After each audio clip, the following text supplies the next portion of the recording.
बोरिया बिस्तर बांधो और सीधे बॉर्डर पार भागो, क्योंकि अब बंगाल में तुष्टीकरण का अब्बाजान वाला खेल हमेशा के लिए खत्म हो चुका है। जी, सीधे ढाका तक हड़कंप मच गया है।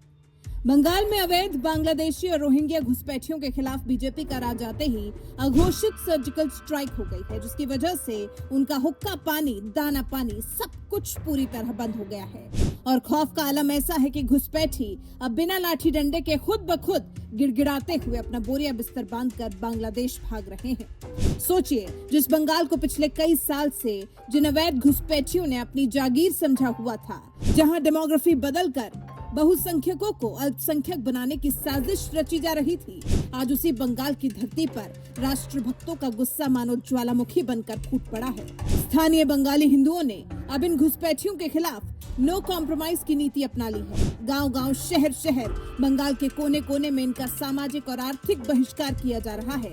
ना इन्हें कोई अपनी दुकान पर काम दे रहा है और ना इन्हें कोई मकान किराए पर दे रहा है, और तो और इन्हें समाज से भी दुत्कार मिल रहा है। मतलब ये कि जो घुसपैठी अभी तक ममता राज में सीना तान कर अवैध धंधे करते थे, हिंदुओं को प्रताड़ित करते थे, आज बंगाली हिंदुओं ने बीजेपी राज आते ही इनके खिलाफ मोर्चा खोल दिया है। बंगाल में बीजेपी का राज कायम होते ही अवैध घुसपैठियों के दिल में योगी मॉडल, अमित शाह का एनआरसी का खौफ जैसे उभर कर बाहर आ गया है, और इन अवैध घुसपैठियों की नींद और दिन का चैन सब कुछ हराम हो गया है। इन घुसपैठियों के आकाओं को अच्छे से समझ में आ गया है कि अब ना तो कोई फर्जी वोटर आईडी काम आएगा, ना कोई राशन कार्ड बचेगा, और ना ही कोई वोट बैंक की राजनीति इन्हें बचा पाएगी। कानून का डंडा अब सीधे इन देश के दुश्मनों के सिर पर काल बनकर टूटेगा।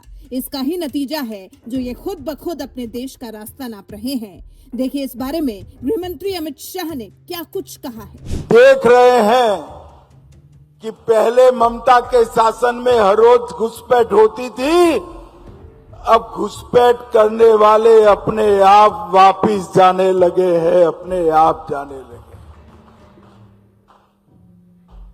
शुभेंदु जी ने, भाजपा बंगाल सरकार ने डिटेंशन सेंटर बनाए हैं, मगर हम सब लोग चाहते हैं कि जो घुसपैठ कर अवैध तरीके से आए हैं, वो अपने आप जहां से आए हैं वहां वापिस चले जाए। अगर वो अपने आप चले जाते हैं तो बंगाल सरकार भी उन पर कोई केस नहीं करेगी, जाने के लिए उनकी सहायता भी करेगी। और मैं आशा रखता हूं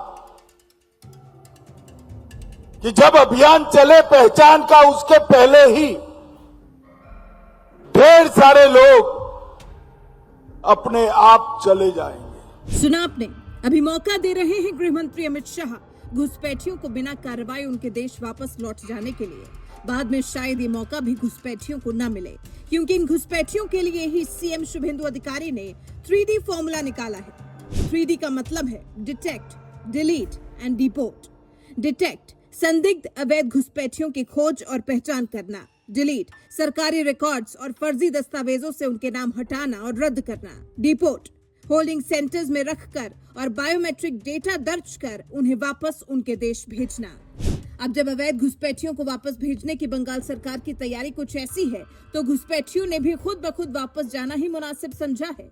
देखिए ना, खौफ ऐसा व्याप्त हो गया है बीजेपी सरकार का इन लोगों के मन में कि सरकार को बल का प्रयोग करने की या लाठियां भांजने की जरूरत ही नहीं पड़ी। ये अवैध घुसपैठी खुद अपनी जान और इज्जत बचाकर भागने में अपनी भलाई समझ रहे हैं। बॉर्डर के इलाकों में ऐसी खबरें आ रही हैं कि रात के अंधेरे में चुपचाप ये लोग झुंड के झुंड बनाकर बांग्लादेश की सीमा में घुस रहे हैं। और सुनिए, जो सरकारी जमीनों पर ममता राज में कब्जा करके बैठे थे और हमारे अधिकार के संसाधनों पर डाका डाल रहे थे, वो भी डर से कांप रहे हैं। बंगाल की धरती अब इन अवैध घुसपैठियों के लिए मानो काफी गर्म हो चुकी है। यहाँ पैर रखना भी इनके लिए नामुमकिन सा हो गया है। ये सीधे सीधे उन ताकतों को तमाचा है जो देश को अंदर से खोखला करने का सपना देख रही थी। बंगाल के हिंदुओं ने बीजेपी राज में अपना खोया हुआ विश्वास वापस पाया है, अपनी जबरदस्ती दबाई गई सनातनी आस्था को जगाया है। बंगाल में अब सिर्फ कानून का राज कायम होगा, राष्ट्रवाद का राज कायम होगा, वैसे आप घुसपैठियों के खुद ब खुद बंगाल खाली करने को कैसे देखते हैं? आपको क्या लगता है, अगर यही असर है तो क्या बहुत पहले ही यहाँ पर बीजेपी का राज कायम नहीं हो जाना चाहिए था? इस बारे में आपके विचार हमें कमेंट सेक्शन में जरूर बताइएगा। साथ ही हमारे इस वीडियो को लाइक कर, चैनल को सब्सक्राइब कर, बेल आइकन दबाना बिल्कुल मत भूलिएगा।